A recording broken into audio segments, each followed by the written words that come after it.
Hi there, this is Tata with 3 years of wrestling, bringing you the wrestling time potion. For tonight, I will be reviewing WWE Money in the Bank.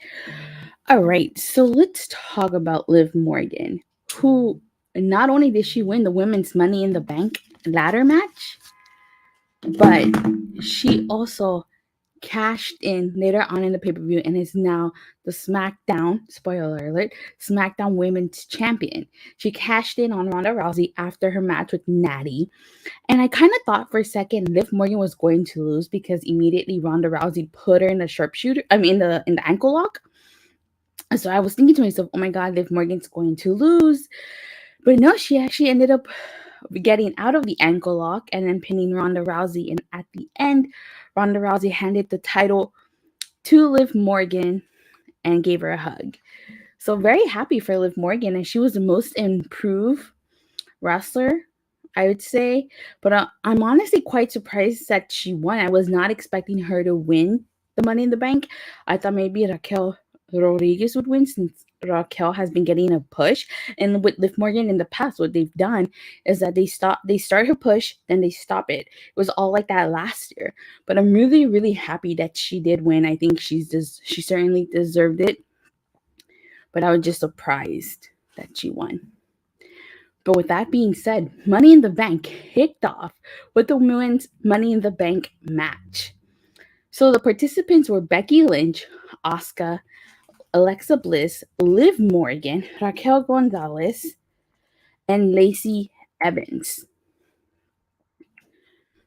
So like this match was a decent match, honestly. I think like there were some cool spots in this. Let me see. The women's match was a mess, but it was unpredictable that Liv won, and I think thank God it was not Becky. Yeah, definitely unpredictable. I was not expecting that, but it was messy. The only good part of the pay-per-view was Liv Morgan. Oh my God. So, like it did have quite a few botches. I like the men's Money in the Bank a lot better, but I like the winner of this match, and I didn't really like the winner of the men's one, but more on that. So, like, there was this one spot where, like, Raquel Rodriguez, she got a ladder that had Becky and Alexa, and, like, she dropped it. I mean, Becky and Liv, and then she dropped it, which I thought was a cool spot. And then she started whacking people with the ladder.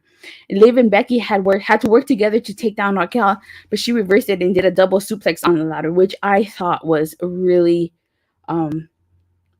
cool spot. But, like, I just felt that there's some kind of botches on here, man. Although I would say that Hurricane Rana to Raquel into the ladder that Alexa did was pretty cool. Smiley Raquel. I knew she wasn't winning. Only good part of the pay-per-view was Liv Morgan.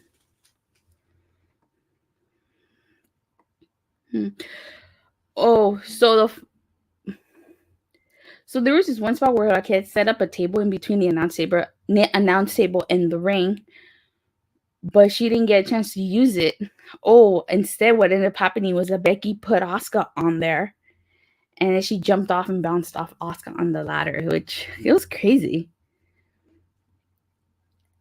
And so, okay, so the two spots that I really, really liked in this match were actually involving Liv Morgan. So there was this one spot where like Liv Morgan was at the top, but she failed to unhook it, and so like Lacey Evans gets up there too. And what ends up happening was that on Liv Morgan's way down, she does a power bomb to Lacey Evans, which I thought was pretty cool. Shotzi actually hit her head hard. Probably has a concussion. Oh wow, I missed that spot. And then the other spot that I liked, which actually was how Liv Morgan won, where she and Becky were each on a ladder. Becky pushed her, but she didn't fall. She landed on the rope and she used the rope to push herself back up, which I thought was really cool. And she knocked Becky down and she climbed and won the Money in the Bank briefcase, which I thought was really, really cool. But like I said, I really wasn't a huge fan of the match. It was an okay match, but I just was not a huge fan. But I'm really happy that Liv Morgan won. Really happy. So then we get the United States Championship match. It's Theory versus Bobby Lashley. The crowd was completely behind Bobby Lashley, chanting, "Let's go, Bobby." You know, Theory, I have to say, Theory really played his role as the cowardly heel well, because he kept getting out of the ring. He did. So I gotta give Theory props for that. So there was that match was fine. So there is this one spot where like Lashley tried to send Theory face first into the ring post, but he kneed Lashley and then sent Bobby Lashley clashing into the post. I don't know if this was a botch, but Lashley had picked up Theory and then he fell. And then he had picked him up again. So I don't know if that was intentional or it could have been a botch. So then, like, at one point, poor Bobby Lashley goes face first into the middle turnbuckle. You know, Theory trying to cheat and using the thumb to the eye, and then speared Bobby Lashley. Theory then tries to do the A-Town, but Lashley counters and puts him in the hurt lock, and Bobby Lashley ends up winning by submission. And at one point, Bobby Lashley was bleeding from the mouth. So I was honestly really surprised Bobby Lashley won this. I was not expecting him to win. I really thought Theory was going to retain. But given what happened later on in the night, it makes sense why Theory ended up losing this. Then we get a quick backstage segment with Liv Morgan, basically talking about, they were asked her, when is she going to cash in her Money in the Bank? Like, what are you expecting her to say tonight so that Bianca and Ronda Rousey are on like high alert? So she basically just says that she wants to maybe hold it for a year, but for right now, she just wants to celebrate. I was not expecting Bobby to win this, but now he's a 3-time U.S. champion. I don't think anybody was expecting Bobby to win. I was expecting Theory to retain. Then we get the Raw Women's Championship match. It's Bianca Belair versus Carmella. Not a bad match. I really like the long est suplex that Bianca did to Carmella. The KOD was pretty much what won this match for Bianca Belair. And there's a post-match assault on Bianca by Carmella. So I'm assuming their feud is not over. But I honestly feel bad for Bianca. Match put me to sleep. Wow. And the reason why I feel bad for her is because some of her opponents just keep getting injured. So, like, she was supposed to have a night quit match with Bayley, but that didn't happen because Bayley got injured. She was supposed to face Rhea at this pay-per-view, but that didn't happen because she got injured. And last year at SummerSlam, she was supposed to fight Sasha Banks, but that didn't happen, and instead fought Becky Lynch.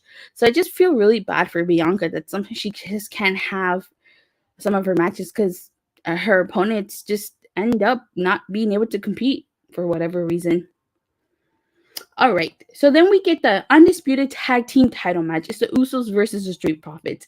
And I knew I wasn't hallucinating. I remember on Raw, they had said that the winner of the Montez Ford and Jimmy Uso match got to pick a stipulation for Money in the Bank. And so Cage's Side Seats even said that they had said that on Raw.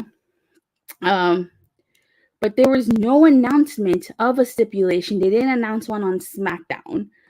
So I guess this is what this is. I need this for right now. Yep. They totally just forgot at that stipulation. Just look right there where the little light is. You're going to forget the stipulation.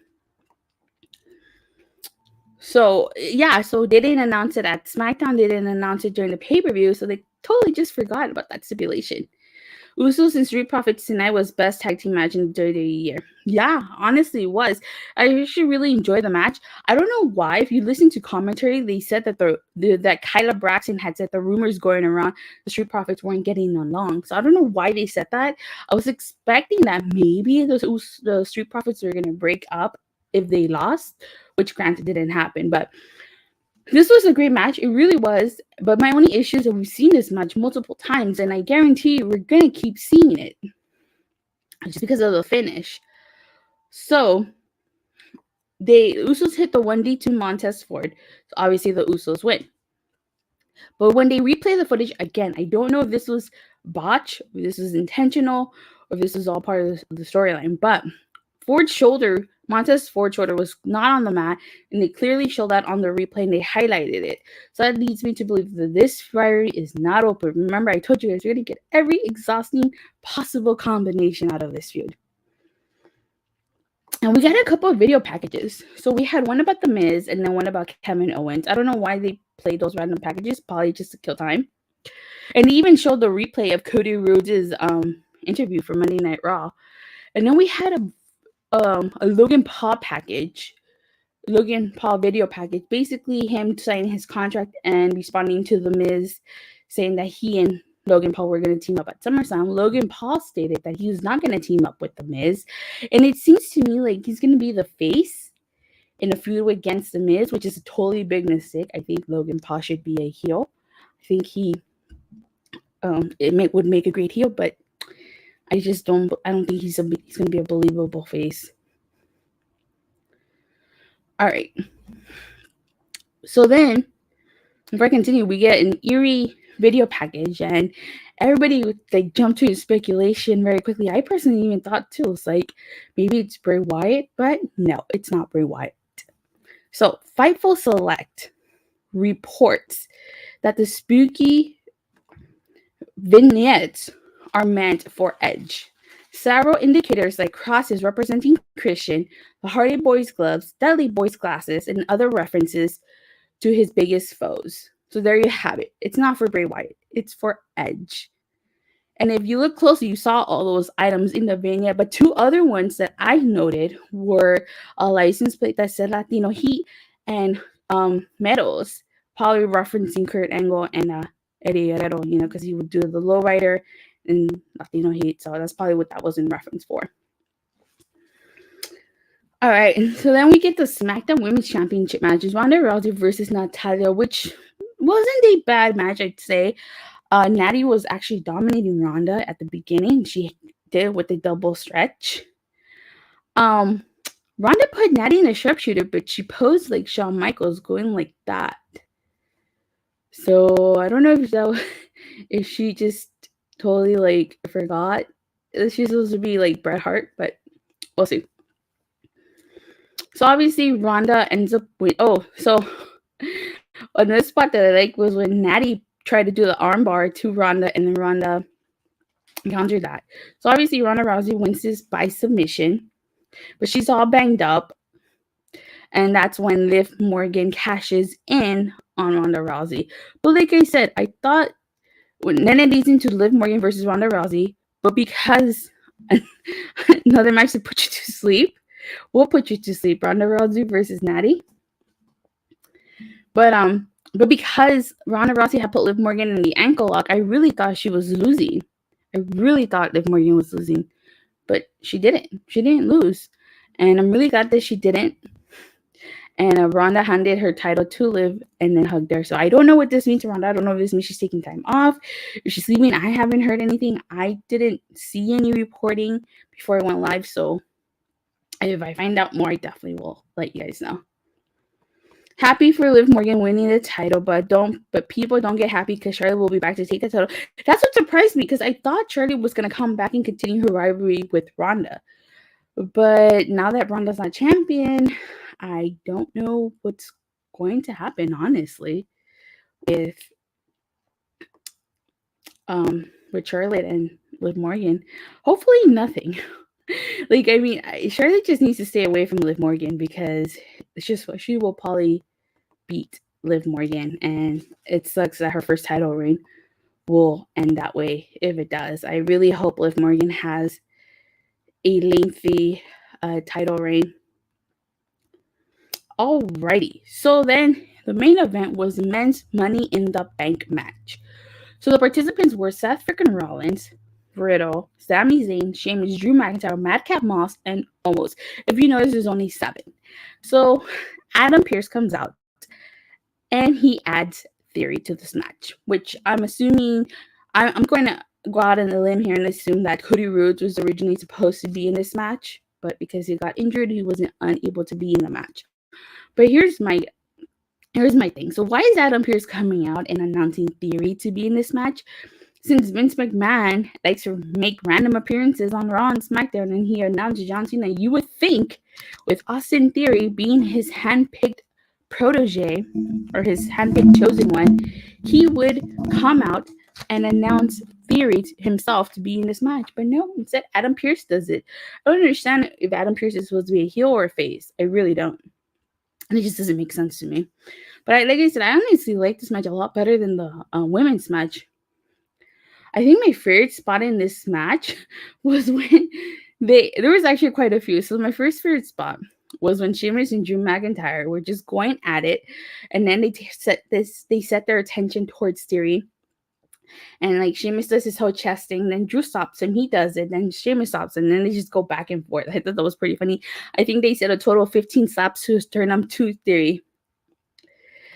And then another spot that I really liked was when Sheamus, when almost got buried under the ladders by a stack of ladders. Another spot that I liked featured almost. You had a bro kick by Sheamus, a haluva kick by Sami Zayn, a triangle armbar by Riddle, Mad Catz Moss sent almost over the ring, flying Gasco kick by Drew McIntyre, a stomp on the apron by Rollins, and then Zayn, McIntyre, Sheamus, Mad Catz Moss, and Riddle all picked up Omos and threw him on the announce table. I thought that was a really cool spot. I mean, because granted, you had to eliminate Omos from this match in some type of capacity, and I guess that was the way to do it. Theory winning is a slap in the face to other competitors when Theory didn't even compete to qualify. Theory was added because of WWE politics. Yeah, probably. Another really cool spot in this was when Riddle did the flying bro from a ladder to Sheamus, onto Sheamus, Drew McIntyre, Mad Catz Moss, and Seth freaking Rollins. And then my last favorite spot in this match would had to have been the super RKO to Seth Rollins that Riddle did from the top of the ladder. And at the end, Theory is at the top of the ladder with Riddle, but he ends up successfully dropping Riddle, and Theory wins. And he's now the new Mr. Money in the Bank. So I guess in a way it's a double-edged sword, because on one hand you have people complaining, saying, "Oh, why did Theory win?" But then at the same time, it's kind of like it goes back to what that criticism that, oh, WWE can't build new stars. Well, here you have Theory winning, and people are upset.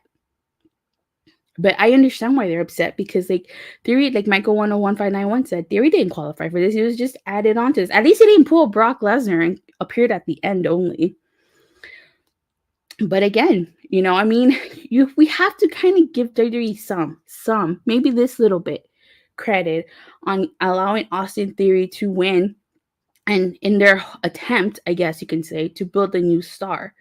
You know, I honestly thought Seth Rollins was going to win this, and because at SummerSlam is the last man standing match, I thought they were going to recreate WrestleMania 31, since they actually aired that footage during the show. But I'm glad that Seth Rollins didn't win. And like I said at the beginning, I honestly think, in my belief, that Cody Rhodes was probably going to win this. But because he's out injured, they needed to replace his spot, and I guess they gave it to Theory. So good for Theory, but I'm not too happy with him winning. But hey, on one hand, at least it wasn't somebody else won, right? At least almost didn't win. But I understand the frustration.